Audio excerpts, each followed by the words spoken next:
सोनपुर नामक एक गांव में दो दोस्त रहते थे, सोनू और मोनू। सोनू बहुत ही आलसी था, कोई काम नहीं करता था। मोनू गांव में घूमकर सब्जी बेचा करता था। सब्जी बेचकर अच्छी खासी कमाई कर लेता था। इसी तरह सब्जी का धंधा काफी तेजी से बढ़ रहा था। तो मोनू ने सोचा कि वह साथ के गाँव में भी सब्जी का धंधा करेगा।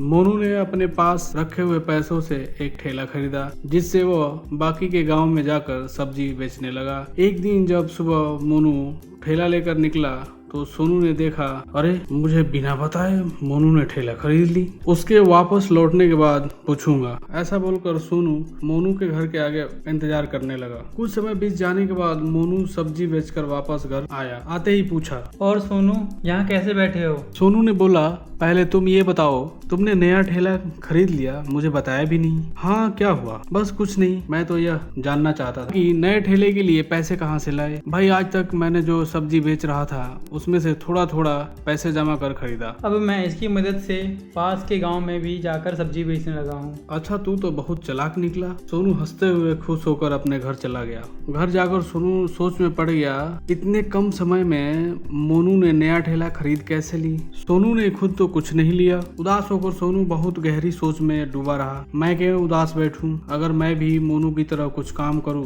तो मैं भी पैसे जमा कर मैं भी अपनी एक पसंद की चीजें खरीद सकता हूं। पर मैं करूं तो क्या करूं? अरे, मुझे समोसे बनाना बहुत अच्छी तरीके से आता है, क्यों ना एक समोसे की दुकान शुरू कर लूं। फिर एक सप्ताह बाद सोनू ने छोटी सी अपनी एक दुकान खोल ली और गर्मा गर्म समोसे बेचने लगा। एक समोसे 10 रुपए का और 2 समोसे 18 रुपए का। इस तरह सोनू ने काम शुरू किया। उसके समोसे इतने अच्छे थे कि लोग दूर दूर से आकर खरीदने लगे। समोसे का स्वाद लेने के लिए कुछ ही दिनों में सोनू के समोसे की दुकान बहुत मशहूर हो गया। एक दिन राहुल नाम का एक आदमी उसके दुकान पर समोसे खा रहा था। उसने बोला, इतने स्वादिष्ट समोसे बनाए हैं सोनू, तुम्हारा बनाया समोसा बहुत ही शानदार है। इतने कमाल के समोसे मैंने आज तक नहीं खाए। भाई वाह, क्या मस्त समोसा है। इतना बोलकर राहुल समोसे का मजे ले रहा था।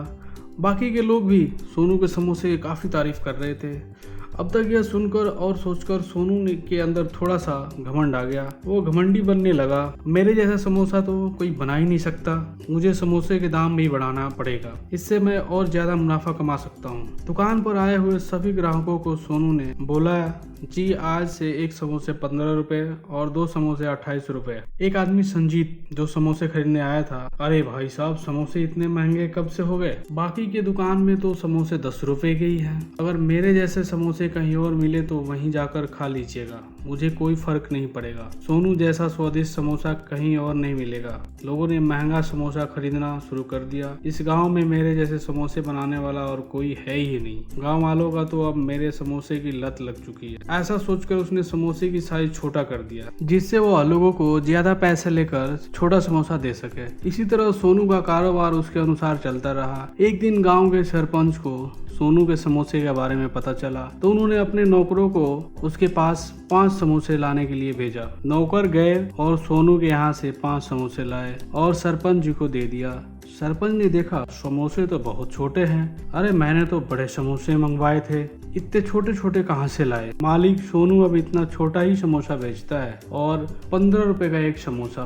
अच्छा, चलो चलकर देखते हैं। सोनू के दुकान पर सरपंच जी जाते हैं। तभी देखते हैं कि एक फकीर सोनू के दुकान पर जाता है और बोलता है, भाया एक समोसे कितने के हैं? सोनू, 15 रुपए के हैं। मेरे पास तो सिर्फ 10 रुपए है, एक समोसे दे दो। सोनू, 15 रुपए का एक समोसा है, 10 रुपए नहीं मिलेंगे। यह सुनकर फकीर वहाँ से जाने लगा। ओ फकीर, तुमने यहाँ पर खड़ा होकर मेरे समोसे का शुक्न लिया, उसके लिए वो 10 रुपए दे दो। अरे भाई, मेरे पास तो ये 10 रुपये हैं और तुम इतने बड़े बेरहमी से मांग रहे हो, मैं नहीं दूंगा। इतने में सरपंच जी वहाँ पर पहुँच जाते हैं और अपने पास से फकीर को 1000 रुपए देते हैं और बोलते हैं, तुम अपने 10 रुपए के बदले में दुकानदार को 1000 रुपए दे दो। अरे, आप तो सरपंच हो साहब, आपको तो न्याय करना चाहिए। अगर आप ही इस दुकानदार को पैसे दे दोगे, ऐसा है, मेरा बात मानो और दुकानदार को ये पैसे दे दो। फकीर ने पैसे सोनू को देने गया। जब सरपंच ने कहा, ये पैसे दिखाई दिए क्या सोनू?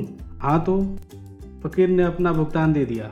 क्या साहब, पैसे तो इसने दिए नहीं और आप बोल रहे हो कि दे दिए। पैसा तुमने देख लिया, बिल्कुल उसी तरह जिस तरह फकीर ने तुम्हारे समोसे की खुशबू सूंघ ली थी।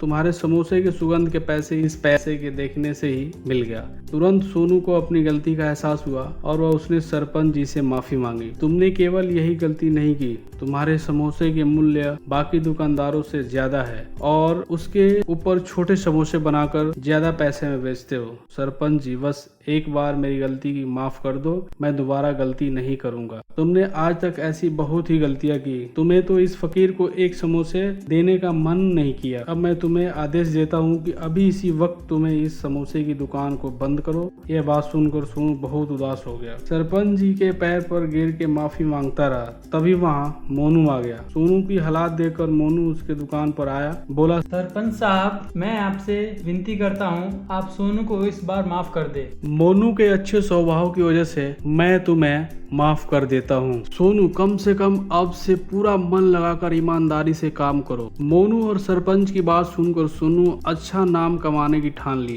पूरी लगन और ईमानदारी से उसने दोबारा कारोबार शुरू किया। इस वजह से अब और भी लोग उसके पास समोसे खाने आने लगे और अंत में सोनू खुशी से अपना जीवन बिताने लगा।